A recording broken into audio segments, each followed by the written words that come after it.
Good morning sir. Good morning. അല്ല ഇതാരും മാളുവോ? തകർപ്പൻ ഷോപ്പിംഗ് കഴിഞ്ഞ ലക്ഷണം ഉണ്ടല്ലോ.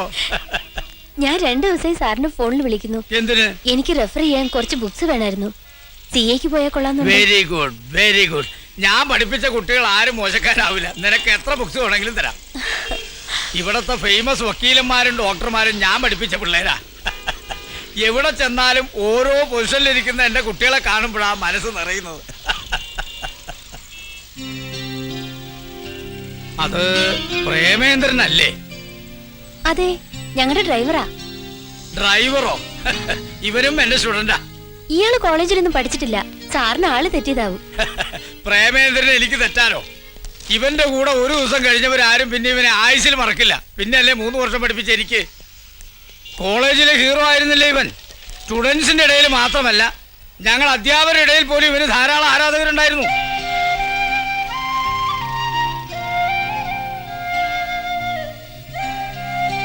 ഇതെന്താണോ പ്രേമേന്ദ്ര ഈ വേഷത്തിൽ? തന്നെ വല്ല ബാങ്ക് മാനേജറോ ബിസിനസ് എക്സിക്യൂട്ടീവോ ഒക്കെ ആയി കണ്ടുമുട്ടുമെന്നാ ഞാൻ കരുതിയത്. ഗുരുത്വം മാത്രം പോരല്ലോ സാർ, തലവെഴുത്തോട് ശരിയാവണ്ടേ? സാരമില്ലടോ, ഒക്കെ ശരിയാവും. ആ, മാളു വിചാരിച്ചാൽ നിങ്ങളുടെ ഏതെങ്കിലും ഒരു ഫാക്ടറിയിൽ ഇവനൊരു ജോലി തരപ്പെടുത്താവുന്നതേ ഉള്ളൂ. സത്യം പറഞ്ഞ കൊട്ടാരം വീട്ടിലെ ദേവി തമ്പുരാട്ടിയുടെ മകനെ ഈ നിലയിൽ കാണുവരുമെന്ന് ഒരിക്കലും ഞാൻ പ്രതീക്ഷിച്ചില്ല.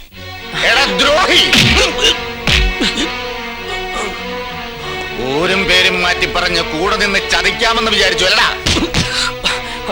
സത്യമായിട്ട് എനിക്കൊന്നും അറിഞ്ഞൂടാ. ഞാൻ ആരെയും ചതിച്ചിട്ടില്ല. ചതിച്ചിട്ടില്ല അല്ലേ? പിന്നെ എങ്ങനെയാടാ ഞങ്ങ ഇവിടെ എഴുതിയ ലേലത്തുക കൊട്ടാരം വീടൻ അറിഞ്ഞത്?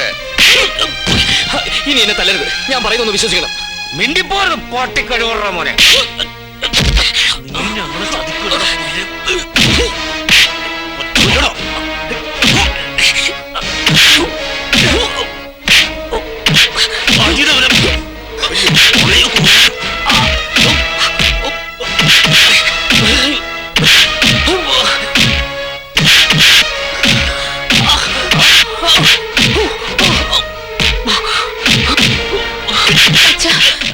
അയാളെങ്ങ് വിട്ടേക്കാൻ പറ.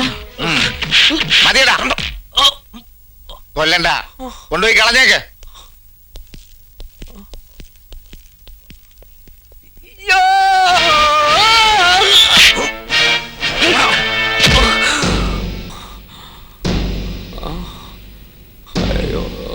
എനിക്ക് നീ കൊട്ടാരം വീട്ടിലാണെന്ന് എന്നോടൊരു വാക്ക് പറയായിരുന്നില്ലേ? ഇനി ഞാൻ അകത്തു പോയ എന്റെ ഗതി ഇതിലും കഷ്ടായിരിക്കും. വാ. നീ എന്താടാ ഈ പറയുന്നത്? അതേ മുതലാളി, പ്രേമചന്ദ്രൻ ദേവി തമ്പുരാട്ടിയുടെ മകനാ. ആ, അവനെന്തിനാ ഡ്രൈവർ വേഷം കിട്ടി അവിടെ വന്നത്? ചിലപ്പോ അനിയമ്മാവേയും ചേട്ടമ്മാവേയും കൂട്ടുപിടിച്ച് മുതലാളിയോട് പകരം വീട്ടാനായിരിക്കും. എന്നോട് പകരം വീട്ടാനോ? എന്തിനെ? ദേവി തമ്പുരാട്ടിക്ക് അവകാശപ്പെട്ട വീടാ 18 വർഷം മുമ്പ് മുതലാളി തട്ടിയെടുത്തതെന്നൊരു അങ്ങാടിപ്പാട്ടുണ്ട്. ആ അങ്ങാടിപ്പാട്ട് എന്റെ മുമ്പിൽ നിന്ന് പാടാനുണ്ടല്ലോ, നാക്കി എപ്പോഴെടുക്കും. നീ ഒറ്റ ഒരുത്തരായി ഈ വീട്ടിലെ രഹസ്യങ്ങൾ മുഴുവൻ അങ്ങാടി എത്തിക്കും. മറ്റു വീടുകളുടെ രഹസ്യം മുഴുവൻ ഞാൻ ഇവിടെയും കൊണ്ട് തരുന്നില്ലേ? ഓ, ആ രഹസ്യം മുഴുവൻ പുഴുകി തിന്നിട്ടാണല്ലോ ഞാൻ കഴിയുന്നത്. അതെനിക്കറിയില്ലായിരുന്നു. മുറുക്കാൻ തീ. എനിക്കാദ്യമേ അവനെ സംശയം ഉണ്ടായിരുന്നു. 20,01,000 എന്ന് നമ്മളിവിടെ ഉറപ്പിച്ച അന്ന് രാത്രി അവൻ പുറത്തുപോയി. പോയത് നേരെ കൊട്ടാരം വീടിന്റെ അടുത്തേക്കായിരിക്കും, ഉറപ്പാ. അനിയൻ ബാവയും ചേട്ടൻ ബാവയും ഇല്ലടാ അവിടെ. ധൈര്യം ഇറങ്ങി വാ.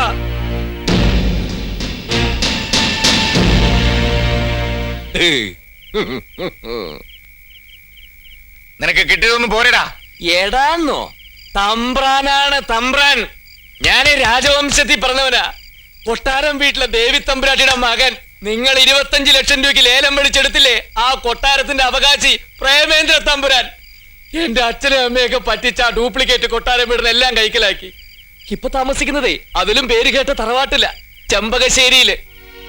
കുറെ തമ്പ്രാക്കന്മാരും തമ്പ്രാട്ടിമാരൊക്കെ അവിടെ വളഞ്ഞു ചുരുട്ട് കൂടി കിടപ്പുണ്ട്. വല്ലപ്പോഴും അടുപ്പ് പുകയുന്നുണ്ടോ എന്ന് നോക്കി.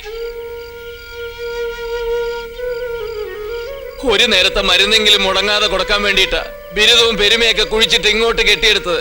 അല്ലാതെ ആരെ ചതിക്കാൻ വേണ്ടിയിട്ടല്ല. ചതിച്ച ആരാണെന്ന് ഞാൻ കാണിച്ചു തരാം, ഇപ്പൊ തെളിയിച്ചു തരാം. ഈശ്വരപിള്ളേ, കൊണ്ടുപോവനെ. അയ്യോ അയ്യോ അയ്യോ അയ്യോ. പറഞ്ഞോളാ പാട്ടി, ഇനി എന്നെ തല്ലരുത്, ഞാൻ പറഞ്ഞോളാം. ഇവിടെ 20,01,000 എഴുതിയെന്ന് എന്നോട് പറഞ്ഞത് ഈ സുന്ദരനാ. കുറുപ്പിന്റെ അമ്മാവ ഞാനൊരു കാഷ്വൽ ടാക്കിൽ ഇംഗ്ലീഷ് പറയുന്നതാ പുല്ലേ.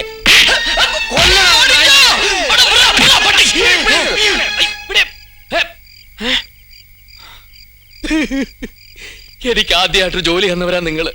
ഞാൻ മനസ്സുകൊണ്ട് പോലും നിങ്ങളെ ചതിക്കില്ല. എന്റെ നിരപരാധിത്വം തെളിയിക്കാതെ പോയ ഒരു കാലത്ത് എന്റെ മനസ്സിന് സമാനം കിട്ടില്ല. അതുകൊണ്ടാണ് ഞാൻ ഇവിടെ വന്ന് ഇത്രയൊക്കെ പറഞ്ഞത്. മുതലാളി വരനോട് ക്ഷമിക്കണം. ഞാൻ പോവുക. ഈശ്വരപിള്ളേ, എന്തോ അവനോട് നിൽക്കാൻ പറയടോ. നീ തല്ലും കൊണ്ട് ആ വഴി പോയിരുന്നെങ്കിൽ നീ അല്ല തെറ്റുകാരനെന്ന് അറിഞ്ഞാലും ഞങ്ങ നിന്നെ തിരിച്ചു വിളിക്കൂല. ഇപ്പൊ നീ കാണിച്ചതാണ് ചങ്കൂറ്റം. അല്ലെങ്കിലും ആണത്തമുള്ളവന്മാരെ ഞങ്ങൾക്ക് പണ്ടേ ഇഷ്ടമാ. ഇനി നീ എങ്ങും പോകണ്ട, ഇവിടെ നിന്നോ.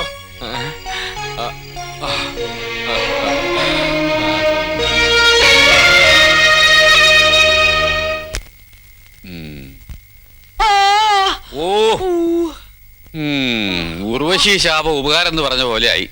ഇതോടെ ആ സുന്ദരനെ കൊണ്ടുള്ള ശല്യം തീർന്നു.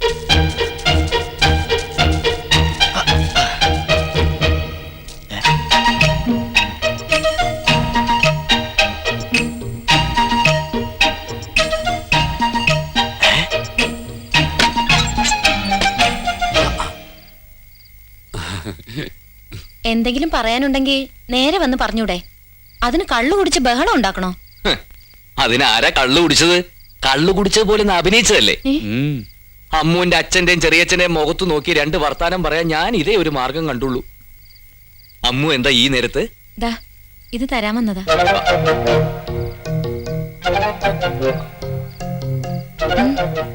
വീട്ടിൽ ഇത്രയൊക്കെ ബുദ്ധിമുട്ടുണ്ടെങ്കിൽ അത് പറയായിരുന്നില്ലേ? പറയാതെ എങ്ങനെയാ കാര്യങ്ങൾ അറിയുന്നേ? അയ്യോ, ഇതൊന്നും വേണ്ട. ഒന്നും പറയണ്ട. ഇത് വേഗം വീട്ടിലേക്ക് അയച്ചോട്.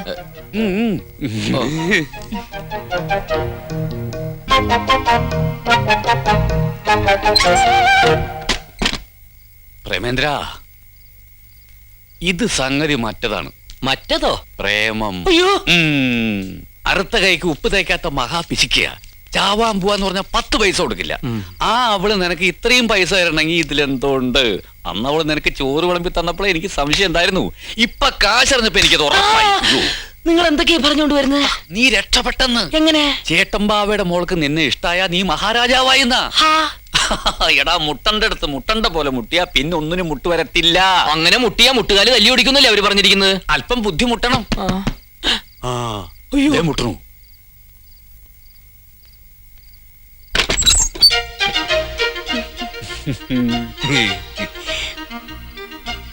ഞാൻ പ്രേമേന്ദ്രനോട് ക്ഷമ ചോദിക്കാൻ വന്നതാ. വലിയ തറവാട്ടിലെയാണെന്നും ബികോം വരെ പഠിച്ചതാണെന്നും ഒക്കെ ഞാൻ അച്ഛനോട് പറഞ്ഞത് പ്രേമേന്ദ്രന് കുറച്ചുകൂടി നല്ല ജോലി കിട്ടാൻ വേണ്ടിട്ടാ. അതിങ്ങനെയൊക്കെ ആവുമെന്ന് ഞാൻ വിചാരിച്ചില്ല. സോറി. അതൊന്നും സാരമില്ല. ഇത് വെച്ചോളൂ. വീട്ടിലേക്ക് അയച്ചു കൊടുക്കാൻ പറഞ്ഞേക്കേ. പ്രേമേന്ദ്ര,